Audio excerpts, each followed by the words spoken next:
नमस्कार. रुचकर मेजवानी विथ अर्चनामध्ये तुम्हा सगळ्यांचं स्वागत आहे. आज मी तुम्हाला एक वाळवणातला पदार्थ दाखवणार आहे. त्याचं नाव आहे पोह्याचं मिरगुंड. चला आता सुरुवात करूया. गॅस सुरू करूया. आणि आपण इथे घेतलंय मोठी वाटी पोहे आणि त्याच्या अर्धी वाटी बरोबर आपण घेतलाय साबुदाणा. तुम्ही हे वेगवेगळं भाजलात तरीही चालते, पण मी एकत्रच भाजते. गॅस थोडासा कमी करायचा आहे. त्यानंतर इथे मी पाणी घेतलंय. त्याच्यात मला घालायचा आहे अर्धा चमचा पापडखार. हा मी पापडखार घेतलाय इकडे, तो घालणार आहे अर्धा चमचा आणि तो भिजत ठेवायचा आहे. आता आपण हे भाजून घेऊया. हे छान असं भाजून घ्यायचंय, म्हणजे पोहे असे तुटले पाहिजेत पटकन, असे कुरकुरीत असे आपण भाजून घ्यायचे, कारण आपल्याला हे मिक्सरमधनं काढायचे आहेत. साधारण एक 5 मिनिटं तरी लागतात ह्याला. आणि एक महत्त्वाचं असं की ह्याला जाड पोहे घ्यायचे, पातळ पोहे घ्यायचे नाहीत. हे झालेलं आहे. आपण आता गॅस बंद करूया आणि असंच इकडे थोडा वेळ परतत राहायचंय, कारण पॅन गरम आहे तर ते होत राहणार आहे. हे छान भाजून झालेलं आहे. आता पटकन असा पोहा बघा तुटतोय. तर आता आपण काय करूया, थोडा वेळ थंड करायचं आणि मग मिक्सरमधनं बारीक करून घ्यायचं आणि मग ते चाळून घ्यायचं आपल्याला. आता आपण मिक्सरच्या भांड्यात घालूया.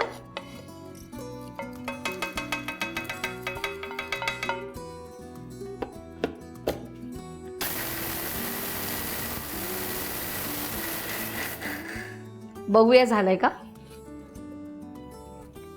येस, झालेलं आहे. आपण आता इकडे एक चाळणी घेतलेली आहे आणि त्यात ही पावडर टाकूया. पोहे आणि साबुदाण्याची पावडर केलेली आहे आपण आता ते चाळून घेतोय.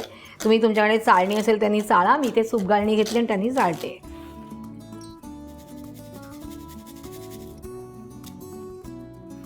छान अशी मस्तपैकी पावडर झालेली आहे. बारीक असं पीठ मस्त छान आहे. आता ह्याच्यात आपल्याला घालणार आहोत 1 टीस्पून लाल तिखट. इथे लाल तिखटच वापरायचं आहे. त्यानंतर इथे मी पापडखार जो घातलेला तेच घेणार आहे पाणी. मीठ थोडंसं चवीप्रमाणे आणि धणा जिरा पावडर 1 टीस्पून. ह्यात तुम्हाला जर काळं मिरी पावडर घालायची असेल तरी तुम्ही घालू शकतात. आणि आता हे पीठ छानपैकी मळून घ्यायचं आहे. आता ह्याच्यात थोडं थोडं पाणी घालायचं आहे आणि मळायचं आहे. अजून थोडंसं घालायचं आहे.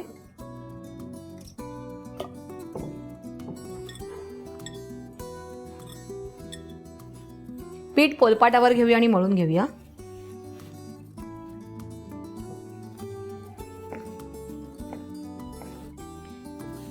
आता आपण ह्याच्या पोळ्या लाटायच्यात. आणि काय नाही, पोलपाटावर लाटण्यापेक्षा जर तुम्ही खाली ओट्यावर लाटले ना तर छान अशा त्या पातळ आणि मस्त होतात. आणि पीठ जरा 2दा-3दा चाळून घ्या, म्हणजे अजून ते छान असं पातळ होतात.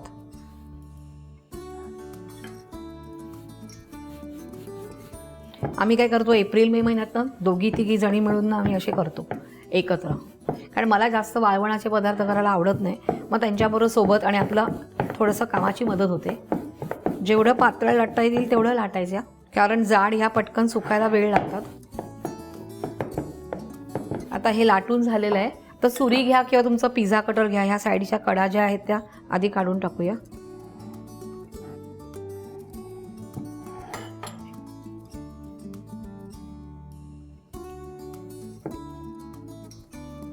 आणि याला चौकोनी शेप द्या किंवा शंकरपाळीचा शेप दिला तरी चालेल. मी चौकोनच करते दरवेळेला. हे जे मी कापून ठेवलेले आहेत ना, ह्याला 4-5 दिवस चांगलं मस्तपैकी ऊन देणार, म्हणजे सुकेपर्यंत देणार. आणि हे साधारण तुम्ही मे महिन्यात वगैरे तसे वाळवणाचे प्रकार तुम्ही करतात. एप्रिल एंड किंवा मे पासून सुरुवात करतात. पण मी ऑलरेडी केलेले घेऊन आलेले, त्याला ते आपण फ्राय करूया.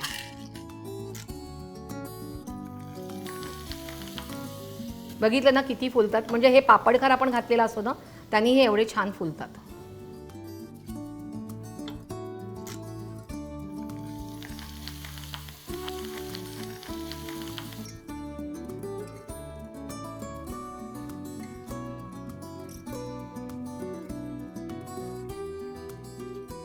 गरमागरम कुरकुरीत असे तळलेले मिरगुंड तयार आहेत. हे तुम्हाला वरण भाताबरोबर छान लागतातच आणि नुसते खायला पण मस्त आहेत. तर तुम्ही हे करायचे आहेत, मला कमेंट्समध्ये कळवायचं आहे. आणि अशा छान छान मजेशीर रेसिपीसाठी रुचकर मेजवानी पाहत राहायचं आहे.